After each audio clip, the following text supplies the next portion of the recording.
Sekitar 20 tahun yang lalu adalah masa yang cukup luar biasa di Korea, khususnya di Korea Selatan, di mana terjadi pertobatan besar, terjadi penginjilan dan pembukaan gereja-gereja baru.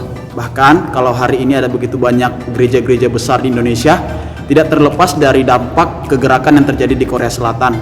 Saudara, hal itu pun mempengaruhi keluarga-keluarga Kristen, komunitas-komunitas yang ada di tempat itu. Diceritakan bahwa ada satu orang bapak yang ingin agar anaknya mengenal Tuhan, menerima Yesus sebagai Tuhan dan Juru Selamatnya. Tapi anak ini, sebagaimana para remaja yang cenderung memberontak, menolak didikan orang tuanya, anak ini tidak mau untuk mendengarkan apa nasihat orang tuanya, khususnya untuk baca Alkitab. Si ayahnya memberikan nasihat, tidak bisa. Ayahnya coba konsultasi, bawa ke pembina juga tidak bisa. Tapi ayahnya begitu rindu, ayahnya begitu ingin agar anak ini kenal Tuhan. Hingga satu ketika dia buat satu cara, iming-iming kepada anaknya, yang penting anaknya baca Alkitab. Dia berkata kepada anaknya, "Anakku, bila engkau mau baca Alkitab 1 tahun selesai dari Kejadian sampai Wahyu, nanti di akhir tahun Bapak akan memberikan kepadamu hadiah apa saja yang kamu ingin minta. Yang penting setiap hari kamu baca Alkitab dan di akhir tahun kamu selesai.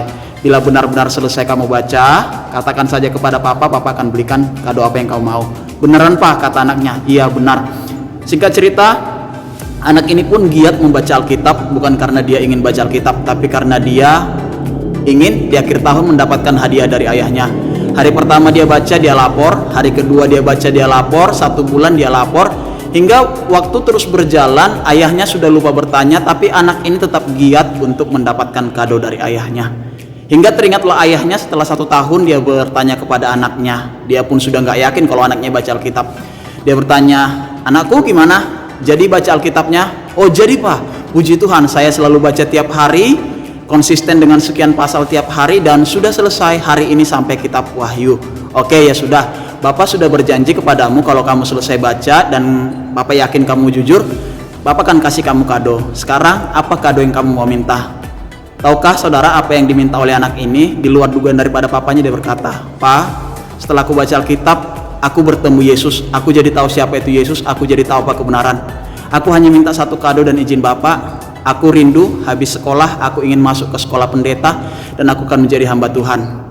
Tanpa diduga Bapak ini ternyata bukan nasihatnya, bukan pendeta, tapi Alkitab itu sendirilah, Roh Kudus itulah sendirilah yang mengkonfirmasi beban ayahnya untuk mengubahkan anaknya, dan demikianlah firman Tuhan mengubahkan anak itu. Jangan pernah kita pandang sepele setiap renungan yang diberikan, setiap firman yang kita baca, bahkan setiap tulisan-tulisan kebenaran firman Tuhan yang kita bisa lihat baik dimanapun kita berada. Karena Alkitab berkata bahwa firman Tuhan tidak akan pernah kembali dengan sia-sia. Firman Tuhan, Alkitab adalah firman yang tertulis logos. Tapi firman yang tertulis itu tidak seperti buku yang selalu kita baca. Sebab di dalamnya ada nafas ilahi yang menghidupkan, sehingga logos Alkitab yang kita baca akan menjadi firman yang hidup, rema, di mana rema itulah nanti akan mendidik kita dalam kebenaran, menjadi cerminan dan menjernihkan kehidupan kita.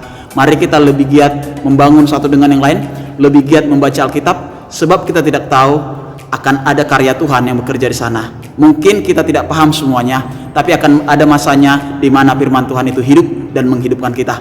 Tuhan memberkati.